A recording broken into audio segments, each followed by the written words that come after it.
morning, everyone, and welcome to Coffee with Casey, where we're going to talk about the market update, what's going on in the market, big changes. So we'll talk about that and how it's affecting you. Once again, let me turn whatever's on off.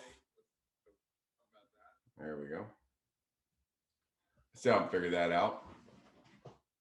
That's live TV. Last week, my wife walked in on us while we were doing our show, and I said, I bet this ever happened to Walter Cronkite, and and none of the kids understood who the heck Walter Cronkite was, and I'm like, well, maybe I'd update a little bit more and say, this never happened to Dan Rather. Of course, they don't know who Dan Rather is either, so I have no idea who the new people are. So, anyways, I'm just gonna have to stay dated. So, what's going on in the market is it's pretty simple, right?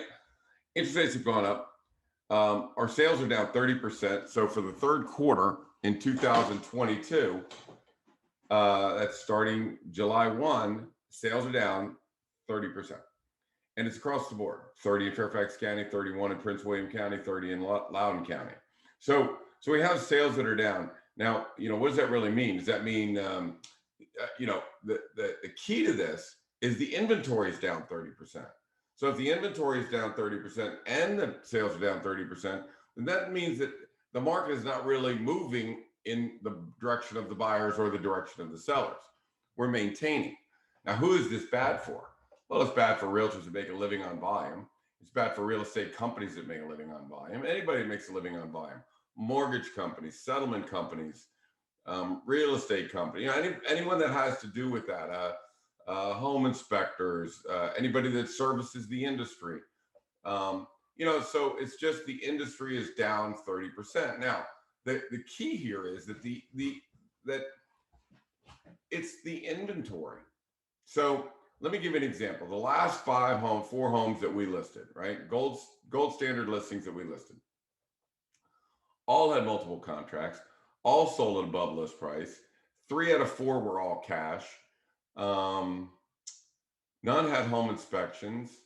And we're going to talk about that in a minute. So what's the difference between having a home inspection, pre-home inspection, and not having a home inspection? It could cost you $100,000. I'm going to really demonstrate exactly that way with 3 homes. So, it could cost you $100,000. So we're getting out in front of that, and we'll talk about that here in a minute. But the bottom line is those sales will settle within 2 weeks, so we can be able to talk about that. But 3 out of 4 all cash, multiple contracts, prices above list price significantly, not just a little bit, significantly. So is the market good for sellers? It's great for sellers that are smart, right? If you're a smart seller and you got a smart agent, it's awesome, right? If you overprice your house and don't prepare your house and don't inspect your house and your house is going to sit there with everybody else, it's going to be not a good market. Now, so if you're a seller and you do it right, you're going to be rewarded. If you're a seller and you do it wrong, that's who the buyer's pool should be looking at. The buyer pool should be looking at sellers that overprice their house, or maybe it kicked out on a home inspection item, or, people that are sitting around for 30, 60, 90 days. For gosh sakes, last week, I think we pointed out that more homes had withdrawn in McLean than sold in that month. So, buyers can take advantage. Smart buyers can take advantage of the market. Now, the odd thing about this market is, which I've never seen this before. So the interest rates, and we all know they're, going up, but not for everybody. Right? So the jumbo rates that are over $647,000 are at about 5 to 5.25. Okay. So the big lender, the big money is relatively inexpensive compared to the last 10 years, relatively inexpensive. But money under 647,000, those rates are like 6.5%. Okay. So who's really getting hurt here? The homes that are in the conforming arena. So who's this hurting? It's hurting people that are buying $600,000 homes, not buying $1.6 million homes, right? People at $1.6 million, not hurting them a bit. People that are selling their homes at 600,000, 500,000, or buyers trying to find a $550,000, $650,000 house. Those are the people that are getting hurt. So if we want to look at the winners and losers, the higher price ranges are winning and the lower price ranges are not, right? Which just means that if you're in the lower price ranges, you need to stand out from the rest of the field, right? You need to stand out. So anyways, that's the way the market is. But I mean, for the last 4 houses that we put on, boom, boom, boom, boom, boom, over list price, multiple contracts, no home inspections, prices is well over list price. So buyer pool is out there. We just got to find it, right? We just got to find it. So let me talk about the one thing that I think is become in the last 60 days more important than anything, right?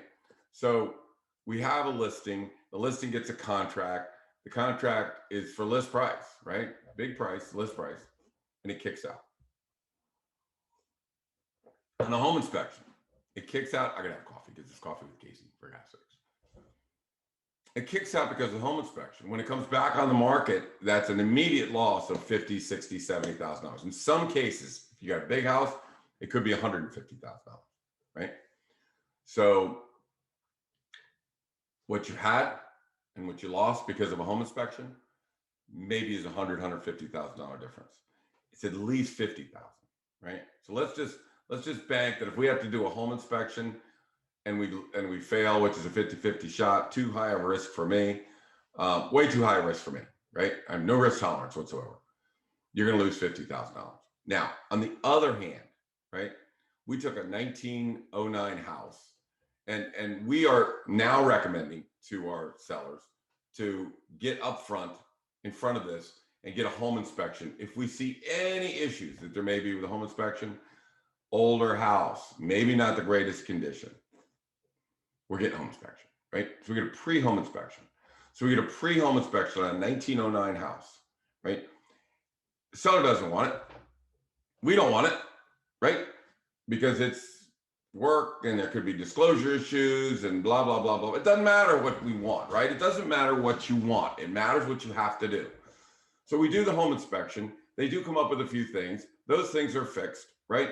Now it goes out as a gold standard listing that's already been pre-inspected and multiple contracts, bump up X amount of dollars, right? So instead of people being concerned, holding that, which holds the price down, instead of them being concerned that it may not pass inspection, which limits our contracts and limits our pricing. And then if we failed a home inspection, if that inspector found the things that we found, then the whole contract may have kicked out, right? So now we're not talking about $1 million. We're talking about $900,000. What's the spread? It's $100,000. So pricing would have been reduced and the risk of kick out would have been increased, which means we could have got 900,000 instead of $1 million. So what's the value of that pain in the tail home inspection that we went through and we had to fix items and we had to clean bill of health, the home inspection, 2 weeks, settles quickly. We got way more than our list price. So the home that contracted at $995. And again, this was kind of before the home inspections really kicked in. The home inspection kicks it out. It may end up in the, low to mid nines, right? And the home that went out at $950, they got their bump. So again, I will say that if I so much as sniff that a house needs a home inspection and that kind of protection, we're going after it. Yeah, we're going to go get it, right? And we're going to pay for it. I mean, I'm paying for it, right? So all the seller's got to say is yes, and that makes it a gold standard listing. But I will tell you that having a home not get inspected, losing money, getting bad contracts, kicking out, remarketing, and all that stuff, it's too big a risk for the sellers for me to put that decision on them. It's like, we're just going to get an inspection. And when a buyer walks into our listing, they're going to see that inspection and they're going to not want not only are they going to not want an inspection, but for God's sakes, it's already been inspected. Now I'm bumping my price. Now more people are in the buyer pool. So let's just say 10 people kind of interested in the buyer in the house, and they have some inspection issues, a little old, right? So maybe only 3 or 4 want to take a risk on putting a contract in and going through that whole process. They want to risk putting money on an appraisal and a home inspection and all of that stuff. So let's just say that 30% of the people do it. Now we're down to 3 people, right? Well, if it was inspected, and those 3 people may bid in here, if it was inspected, maybe 7 people or 8 people are interested in that house. So the buyer pool goes up, the contracts goes up, the prices that they give us go up. And then not only do we get the elevated prices because of the bigger buyer pool, but we don't have that risk of it could kick out and then we could go down here, right? What is this? The delta is 100 grand. Now, I'm going to be honest with you. We have 2 listings that we're launching this weekend. We're not inspecting either one of them. Why? Because it's going to be a fight at the bat rack. One's got $350,000 worth of upgrades in it. It's a beautiful house. The other's a gorgeous house, well maintained, great lot, great everything, great schools. So both of them are priced correctly in that 1.1 to 1.2 range. They're coming out on Coming Soon. They're in Vienna. You get the Flint Hill, I believe, is both of them. One's going to be in Lakeville. So we're going to start, am I going to do it with every one of them? Probably not. Am I going to do it for 90% of them? Yeah, we're going to do it 90% of them. We're going to have them inspected, right? I do not want that risk of something going wrong. And for the 2 houses we're launching now, it's like, yeah, inspect them. We don't care. I mean, they're so pretty that anybody coming in is going to fight at the bat rack to get the houses. So for that house, maybe I'm not worried about. But like I said, for 90%, I'm going to go ahead and do it. We did have a beautiful house in Vienna on Bryan Drive. Just go on, about 2-week settlement, all cash, way over list price. Now let me tell you. So here's the real key. And I know we've talked about this before, but that house, sellers felt this, I felt this. So we tested this, didn't test well. We got to this, and before you know it, it sells for this, right? It sells way over their expectations. So I know that Samson Properties is asked me to do a class on predictive analysis, and I know that they're showing it to every one of their offices. And I think that you agents really need to take that very serious. When you're going to put a house on the market right now, you need to make sure that house is priced correctly, or it's going to sit, right? Again, half the house of McLean withdrew, half the house is sold. So we want to be the ones that sell at Samson Properties. So please pay strict attention that you make sure that you've done your predictive analysis, you've done your accurate pricing, and we make sure we test that. Now, in the next 2 or 3 days, about 15,000 people are going to get an email, a card from me. If you're in Vienna, Oak Hill, Centerville, or whatever, Oakton, you're going to get a card from me, right? And it's going to tell you what your house is worth based on the percentage of assessment, right? So let's say I have a $1.4 million house. And we're going to test the houses, in that price range. And we're going to come up with what our sellers getting as a percentage of assessment. Let's say it's 120%. Then you'll get a card that says homes in your area, which means your price range in your market area are selling at 120% of assessment. 120% of your assessment is this number, right? Now, is that what your house is worth? Is that what you're going to list it at? No. But that's an indicator, right? That's an indicator that people are getting 120%. If they get 120%, then my house is worth 1.4, 1.5, 650, 685, whatever the number is. Then the percentage of your assessment is that number. Now, how does that mark? How does that change, right? Well, if you put 350,000 in upgrades and your neighbors didn't put anything in upgrades, then you're gonna have to adjust. You should adjust your expectations of what your house is worth, right? So condition, upgrades, lot, and market conditions dictate, right? What your current value is worth, what you could sell it for. And let's say that everything is selling at 120%, right? In some cases, in your specific case, they may be getting 120%, but they're asking 112 or 114 or 115, and people are bidding it up to 120. So that doesn't mean you just throw your house on the market at that number. We need to look at your condition, and I want to talk about that in a second. Condition, upgrades, lot, and market conditions. So we currently are in a market condition state that, let's say I have a bigger house and you have 0 competitors on the market, right? Well, that's great conditions for the sellers. But that number would change if there were 6 houses on the market. If 6 houses are on the market at 120% and they're not getting 125, 128, and they're not getting it, right? Then that's a problem because there's a lot of competition. So it really, market condition changes on a weekly basis. So you really need to take that number with a grain of salt. Let's call that let's call that our bedrock. That's our bedrock, right? That's our number. That's our bedrock. Now we're going to go up and down based on all of the items that I've talked about before.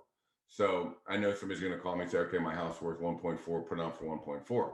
Read the document. It says values adjust for condition, upgrades, lot, and market conditions.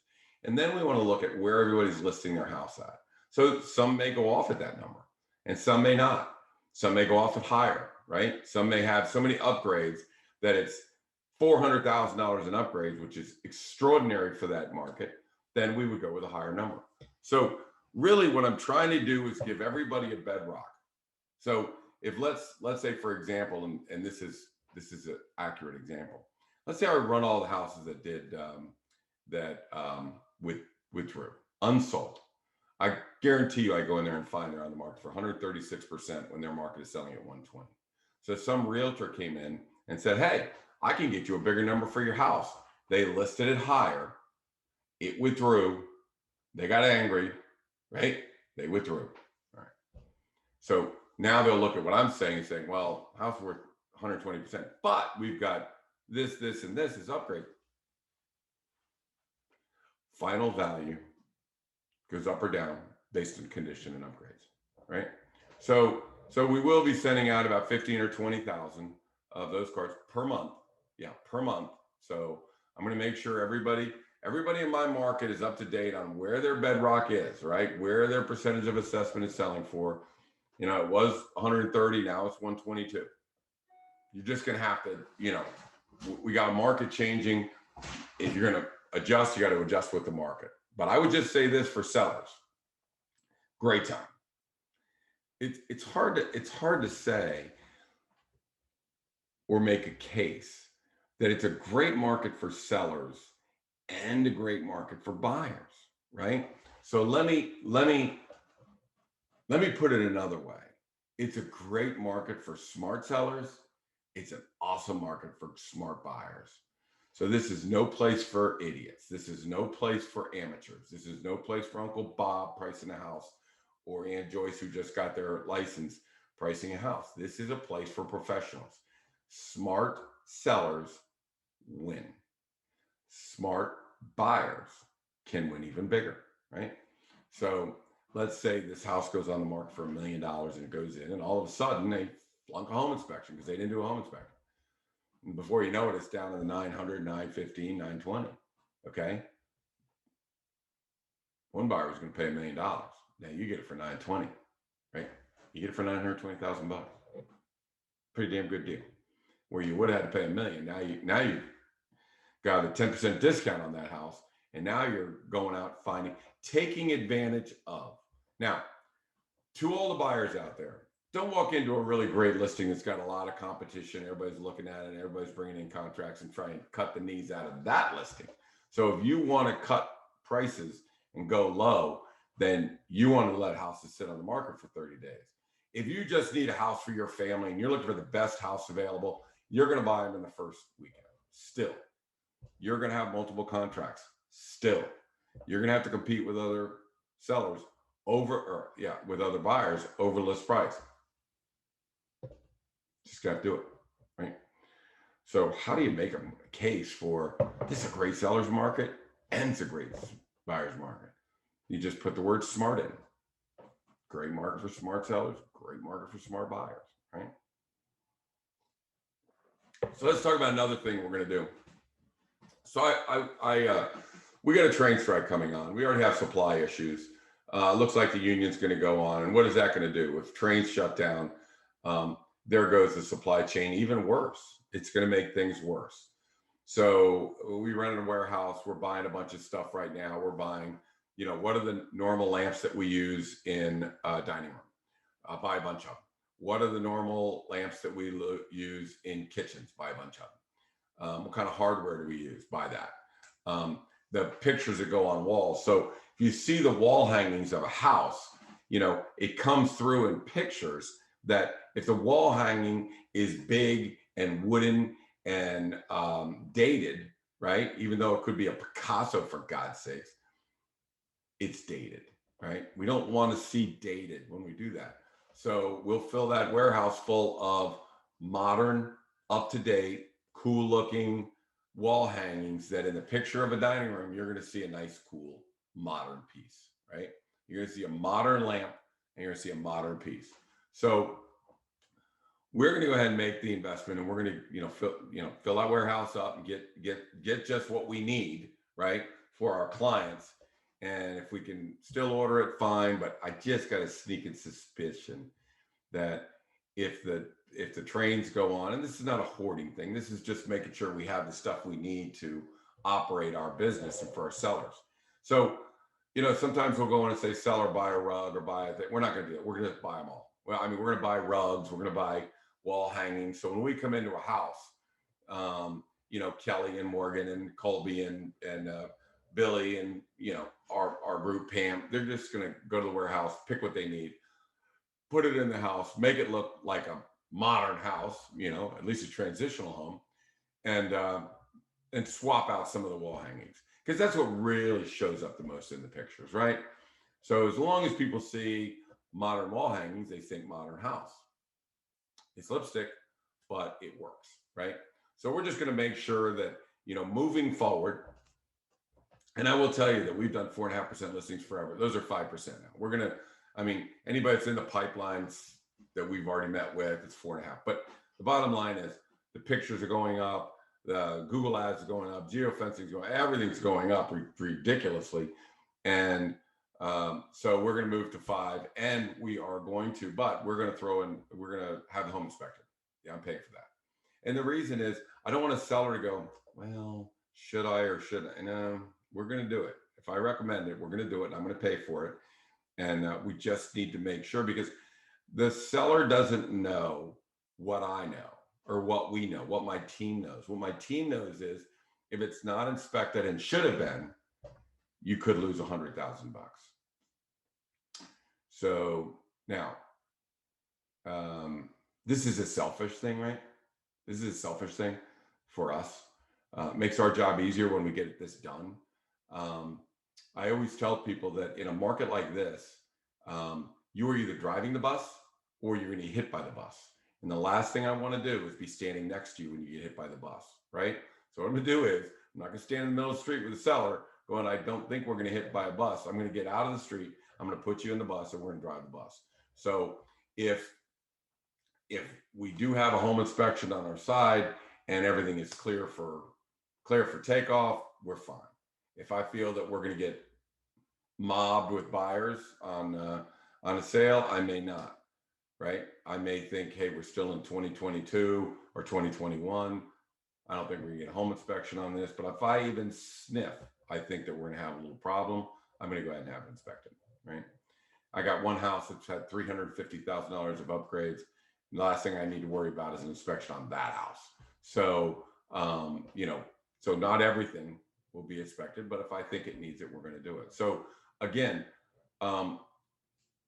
when a seller gets hit by a bus, not getting inspected, not doing what we ask, not getting things prepared, it's a long haul. It's getting more brutal for the sellers that are not in compliance. So we're just going to make sure that we, do what we have to do. And that means pricing it correctly. Right. And again, I again, somebody asked, do you not take listings? And yeah, we had one where they just, They weren't going to move on the price. They weren't going to fix it up. So I'm not going to, we'll just have to take a pass because the bus is coming.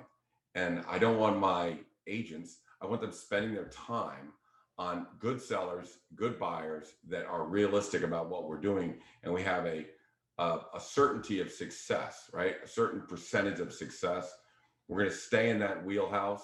And I recommend that all of the agents at Samson do the same thing. Do not take bad listings.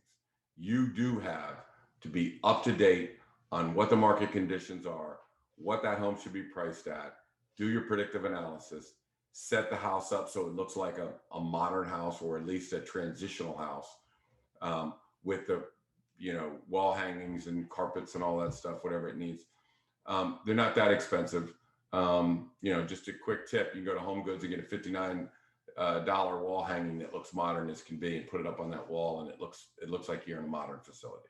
So we'll have those available. We're not going to leave it to chance. This is, anybody could put a house on the market 6 months ago and pretty much you're going to do okay. We fought to get the highest price. That's why we do it. We want the highest price. Our listings sold at 9% higher than the market. So that was our gig. Right now, you have to do it just to get the people in the door. So that's kind of where we're headed with this. All right, guys. So hopefully you're up to date on the market. Is it down? Yes. Is that bad? No. Is it great for the sellers? Yes. I'm sorry. Stop. Is it a good market for sellers? No. Is it a good market for smart sellers? Oh, yeah. Yeah. We're still getting what we need to get. And we're going out on top. And I know you've seen my charts before. And the charts show that the prices ran up in 2005 and then came back down to the value line and worked on the value line all the way to 2020 and then popped 25 to 30% over the value line where they currently sit. And we're going out on top. So if you're a seller, go out on top. Rent for about 2 years.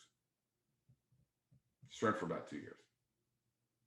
Then get back in the market. Okay? Then go buy, right? Maybe a year and a half. But you want to make sure that interest rates go up, that the economy goes into a recession. As they start to drop those interest rates, that's when you want to start moving, right?